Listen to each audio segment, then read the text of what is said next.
Pregunta número uno. ¿Cuál es el momento histórico en el que surge la filosofía clásica alemana? Podemos decir que la filosofía clásica alemana surgió a finales del siglo XVIII y la primera mitad del siglo XIX. Este periodo estuvo marcado por el impacto de la Revolución Francesa, que fue en el año 1789, y las guerras napoleónicas en Europa, reflejando el deseo de un cambio social y de libertad y razón, pero dentro de un contexto de atraso económico y político en los estados alemanes. Podemos decir que Alemania no era una nación unificada, sino que estaba dividida, ¿no? Dividida en un conjunto de pequeños estados. Lo que llevó a la Revolución Francesa, dice, lo que llevó a que la Revolución Francesa fuera principalmente filosófica y teórica en el ámbito germánico antes de la unificación. Ya podemos decir también que fue marcada por profundas revoluciones políticas en Europa y un marcado retraso socioeconómico, para ser más específicos, ¿no? Dentro de la propia Alemania. O sea que hubieron conflictos internos. Este momento comenzó formalmente con la publicación de la Crítica de la Razón Pura, ya, de Immanuel Kant en 1781 y se consolidó a través de los pensadores como Fichte, Schelling y Hegel. Segunda pregunta. Identifica tres filósofos cuya obra se enmarca en la etapa de la filosofía clásica alemana. Como primer filósofo tenemos a Immanuel Kant, de 1724 a 1804.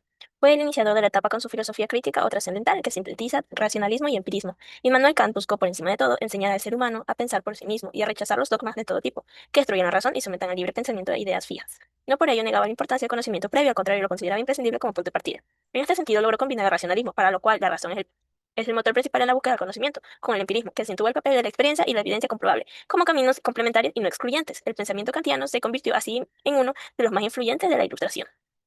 Como segundo filósofo tenemos a George Wilhelm Friedrich Hegel, de 1770 a 1831, máximo representante desarrollador del idealismo absoluto y la dialéctica como proceso histórico y lógico. A principios del siglo XX, la filosofía de Hegel experimentó un renacimiento en Alemania a través del neocantismo y del vitalismo. Desde entonces, la confrontación con Hegel en las diversas corrientes filosóficas prosigue sin apenas interrupción hasta la actualidad.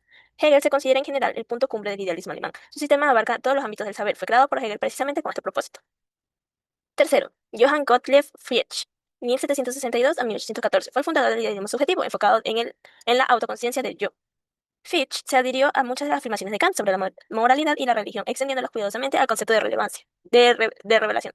En particular, retomó la idea de Kant de que toda creencia religiosa debe, en última instancia, resistir un escrutinio crítico, si quiere presentarnos un reclamo legítimo. Para Fichte, cualquier supuesta revelación de la actividad de Dios en el mundo debe pasar una prueba moral, es decir, no se le puede atribuir ningún mandato o acción inmoral, es decir, nada que viole la ley moral. Características del naturalismo de Immanuel Kant. ¿Qué es? Es una corriente filosófica que protege al derecho natural como un conjunto de principios, normas y valores universales propios al ser humano. Este derecho naturalista concibe al derecho natural como justo. Planteemos un ejemplo para entender un poco mejor el tema. Imaginemos el zoológico de la ciudad de Guayaquil, un lugar donde van personas expectantes para deleitarse en este lugar y ver a los animales. En una postura de una persona naturalista, le parecería o creería que es un acto injusto que estos animales estén en este recinto. Como podemos ver, un pensamiento naturalista actual buscaría un derecho basado en ideales universales relacionados con la moral y la ética humana, que prevalece por sobre el derecho escrito por un hombre, siempre y cuando este sea injusto o vaya en contra de principios universales, como por ejemplo el derecho a la vida, a la igualdad o el derecho a la propiedad. ¿Cómo abordó Kant la definición del derecho? Immanuel Kant abordó el derecho desde una perspectiva racionalista y formal, definiéndolo como el conjunto de condiciones bajo las cuales el arbitrio y libertad de acción de uno puede conciliarse con el arbitrio de otro, según la ley universal de libertad. Para Kant, el enfoque se centra en la regulación de la conducta externa y la coexistencia de libertades. El derecho es una limitación de la libertad de cada uno a la condición de su concordancia con la libertad de todos los demás. La coacción es intrínseca al derecho, ya que se ve como una obstaculización de un obstáculo a la libertad. A diferencia de la moral, que actúa por deber interno, el derecho se limita a regular los actos externos, sin importar las motivaciones del sujeto, siempre que la acción sea conforme a la ley. Kant, a su vez, divide el derecho en natural, basado en principios a priori de la razón, y positivo, basado en la voluntad del legislador. Para él, el Estado civil es una necesidad racional para garantizar el derecho, pasando del estado de naturaleza a un orden jurídico que asegura la propiedad y libertad. Pregunta número 5. ¿Cómo aborda Kant la distinción entre el derecho y la moral? Immanuel Kant distingue el derecho y la moral basándose en el motivo de la acción y en el tipo de coacción. Para Kant, aunque ambas disciplinas comparten las mismas acciones y deberes, operan en lógicas opuestas. Es así como podemos explicarlo de la siguiente manera. Por ejemplo, se divide en la motivación, el acto del deber. La moral exige obrar por puro respeto al deber. En la coacción, la moral es autónoma. La voluntad se antepone a la ley por comisión interna. Y también podemos ver que en el ámbito de acción, el derecho regula exclusivamente las acciones externas y su relación con otros. La moral abarca el fuero interno, las intenciones y los pensamientos. Muchas gracias. ¿Cuál es el significado del término revolución copernicana o giro copernicano en la filosofía de Kant?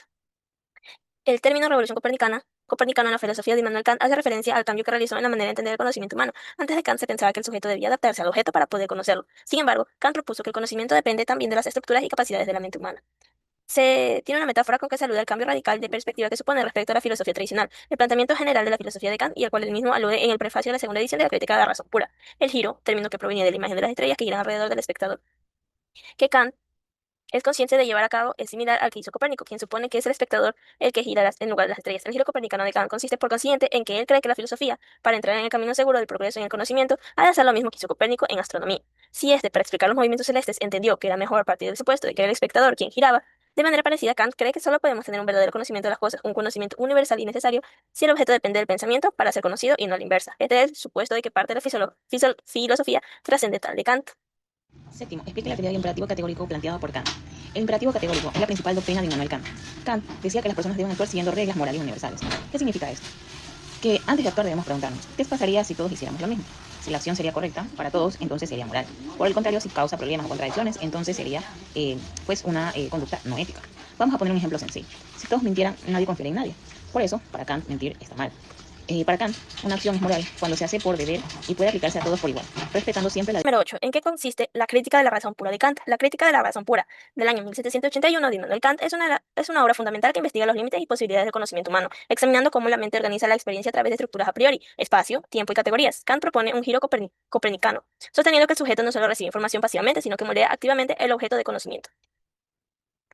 En la crítica de la razón pura de Kant, Kant somete a la crítica a la razón valiéndose de la razón misma, en una situación de examen previo a toda experiencia de razón pura. Tomando como ejemplo la denominada, como ya mencioné, revolución copernicana, sugiere que los problemas tradicionales de la filosofía se resuelven mejor adoptando como hipótesis el punto de vista de que el conocimiento no se rige por el objeto, sino este por el conocimiento, ya que aun admitiendo que todo conocimiento comienza por o con la experiencia, no todo proviene de ella. Por consiguiente, solo se conoce cómo resulta posible imponer el objeto aquellos elementos a priori propios del sujeto, que posibilitan un conocimiento universal y necesario. Toda la crítica consiste en el análisis de estos elementos a priori, llamándolos elementos o condiciones trascendentales del conocimiento, a partir de los cuales resulta posible construir juicios sintéticos a priori, tanto en lo referente a la sensibilidad como en lo tocante al entendimiento, simultáneamente partiendo del hecho de que existe verdadero conocimiento tanto en la matemática como en la física que Kant analiza. ¿Cómo son posibles en dichas ciencias los juicios sintéticos a priori y si lo son también en metafísica? Gracias.